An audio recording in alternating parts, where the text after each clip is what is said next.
When it comes down to tech, everybody sort of has their sweet spot where they land on something that might not be the absolute best for everybody, but it still ends up being nearly perfect for you. It might not be as powerful or as miraculous, yet for some reason it still has this allure. It could be the size, the price, simply how it looks. And for me, that's always sort of been the MacBook Air lineup specifically.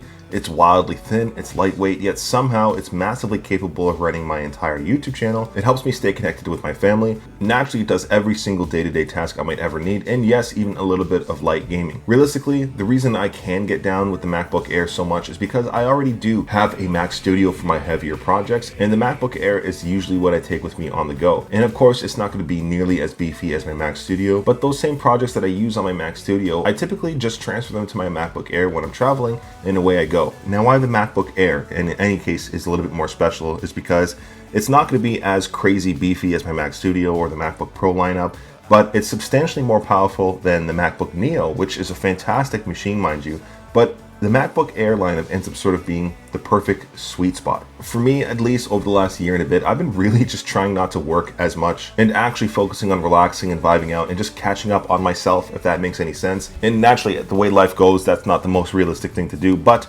specifically the MacBook Air and a lot of portable tech like my Switch 2 has sort of made that a little bit more realistic. The MacBook Air has this insane power and portability where I can get work done when I need to on any moment's notice, but I can also just deep dive into relaxation. The reason I'm making this video in the first place is because I've just really grown reliant on my MacBook over the last couple weeks because I'm actually moving. So I have been leaning more into my MacBook while packing stuff away, and I don't have access to all my same normal tech. And if anybody's ever gone into selling their own home, naturally you're spending a lot of time out of the house while there's viewings and all that stuff. And the MacBook Air has been absolutely perfect for keeping me connected. That said, if you're here for specs and all that stuff, I don't care about specs. I don't go over specs. This is pretty much just how I've used the M5 MacBook Air in my day-to-day.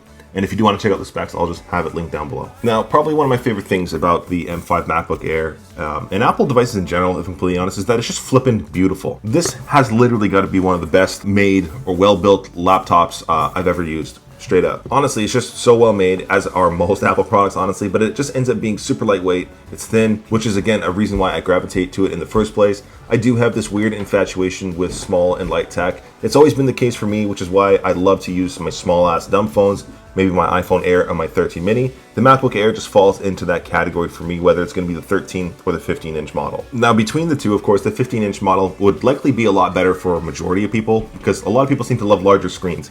In this case, because I am prioritizing portability, the 13-inch is perfect for myself, and it ends up being sort of one of those devices where I can use it in a desk setup, I can use it anywhere I want, or just move around literally because I can. But as beautiful as the MacBook Air is, it isn't without any sort of limitations because there are only 2 Thunderbolt ports. Now, luckily, those 2 ports are still Thunderbolt 4, so transferring files and connecting to whatever you need is going to be super fast, super smooth and all that, and that's the beauty of Thunderbolt 4. But if you do need anything more than that, of course, you will be living that dock or dongle life, so something to be mindful of if you need USB Type-A, HDMI ports, all that stuff, you will need something extra. At least when it comes down to charging, there is still MagSafe here. I don't personally really use it. I don't have any complaints about it, but I'm happy it's there. If anything, if I'm connecting a bunch of stuff to my MacBook when I'm on the go, MagSafe charging is still a must-have. I can say as well, a bit of a sleeper hit when it comes down to the newer MacBooks is the high impedance headphone jack. As somebody who's been using AirPods and wireless audio for like 10 years, I love them. I love wireless audio. I love my AirPods,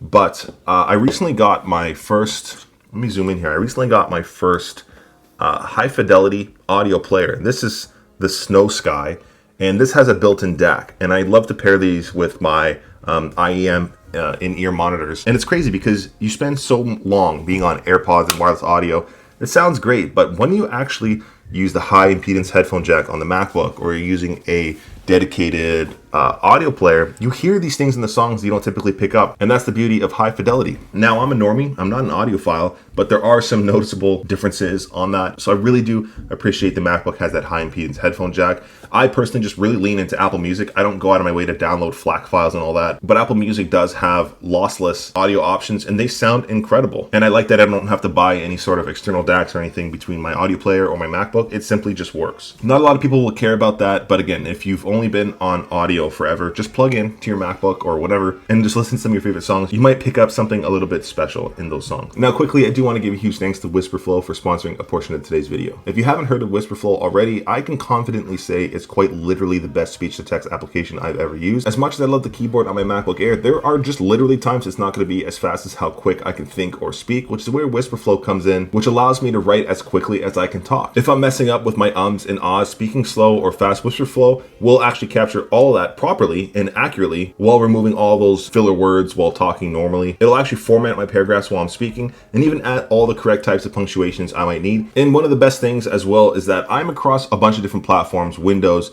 Android, macOS, iPadOS, iOS, and Wispr works across all of those. It also supports over 100 languages, allowing you to speak naturally in those languages as well. And you can even add custom words to your vocabulary depending on dialects you might speak. And I just appreciate still being able to speak naturally and letting Wispr sort of translate that into different applications depending on what it is. If I'm writing a work email, I can have it quite formal. If I'm on social medias, I can have it be casual. Or if I'm just getting roasted by my homies in the group chat, I can be super casual. Whatever the case is, Wispr can adapt to whatever app you're using. Even if I mess up and tell you that I want to marry Daniel Radcliffe, Rupert Grint, it'll actually fix that in the text itself because it's actually pretty smart. So if you do want to check out Wispr, I will have this link down below. Thanks again to Wispr for sponsoring a portion of today's video. Now, getting back to my creative workflows on my M5 Air though, it's easy to say this thing absolutely crushes my creative workflows. And again, this is coming from my main machine, which is the M3 Ultra Mac Studio. Of course, my M3 Ultra is absolutely going to dust my M5 Air, but the fact that I can take a project off of this machine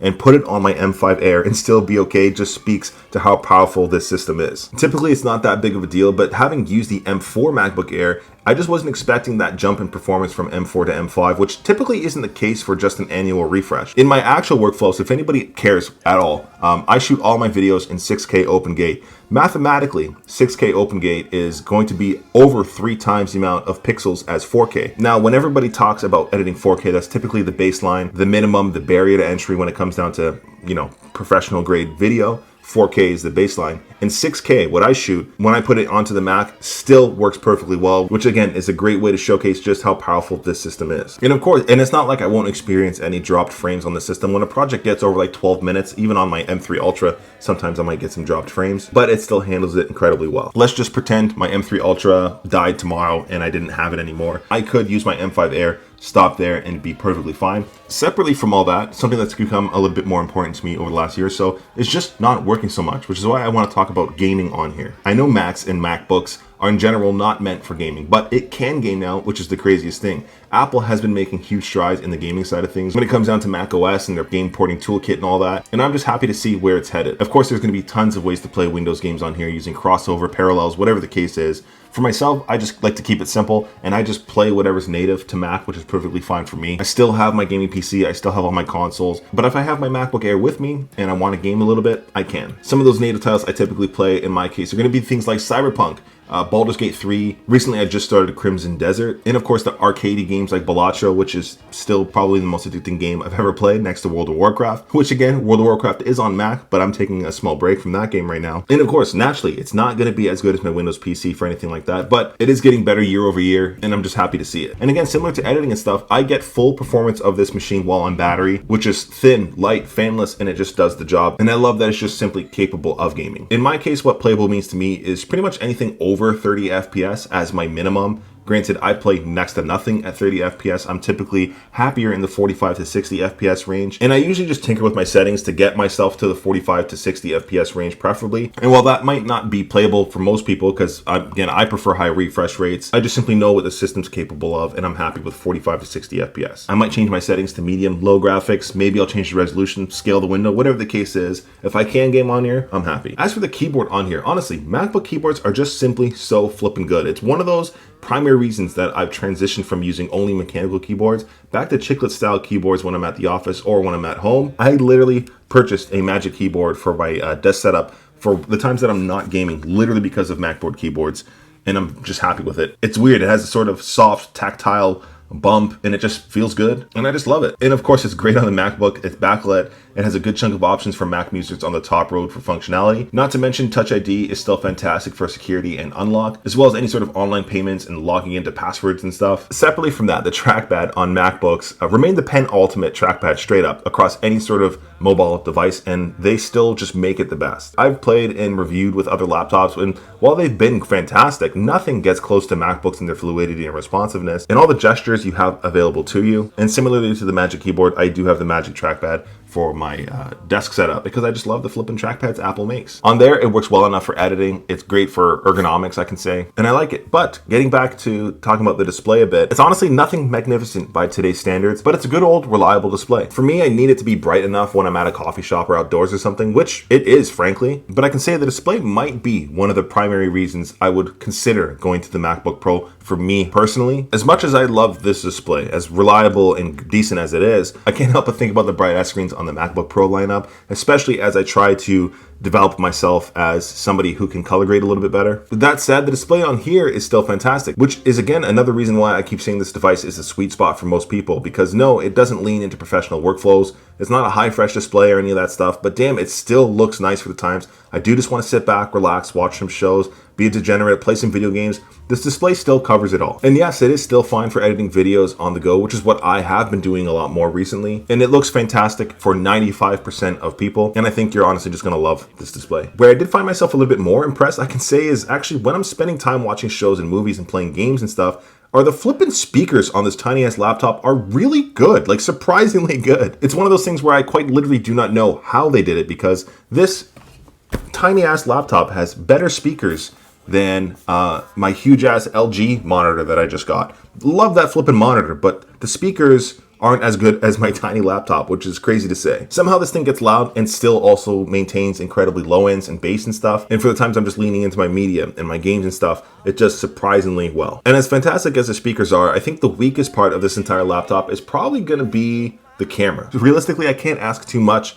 from the camera because of physics. Literally, these laptops are so flippin' thin, you can't really fit a larger sensor in there. So the camera is simply okay. It's one of those things that does the job. I'm happy it's there. It's nothing fantastic, and I don't really have anything much to add about it. It just simply exists, and that's pretty much it when it comes down to the camera, which does also sort of go in hand with the microphone on here, which is surprisingly good. I'm not a music producer or anything, but I absolutely love music. I do play guitar, and sometimes I literally just record my acoustic guitar tracks to my MacBook, not to play for anybody else or to ever make music, but more so for myself. And once in a while, I might actually put some of those clips into some of my videos, but it's one of those things that's literally for me, and the microphones do a surprisingly good job. And of course, similar to the camera, I'm just happy it's there when I'm taking any sort of calls and stuff. And where I also can't really talk much about is going to be the battery, because I'm one of those guys where I don't sit there and baby my battery. I just plug it into my desk setups. It's going to charge a little bit every single day, or it might be off the charger for the entire day. But in my experience, when traveling out, if I'm out of the house for like 15 hours,